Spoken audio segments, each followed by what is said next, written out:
¿Quién ha hecho que hoy por hoy Esquerra Republicana de Cataluña, Junts per Catalunya y el resto de los independentistas no tengan líderes porque están descabezados?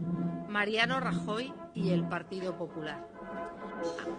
A los que predican la unilateralidad no se dan cuenta de lo que es Cataluña, la pluralidad. ¿Y quién está mandando a la liquidación al independentismo? Mariano Rajoy y el Partido Popular, la pluralidad. ¿Quién se merece los votos para seguir liquidando al independentismo?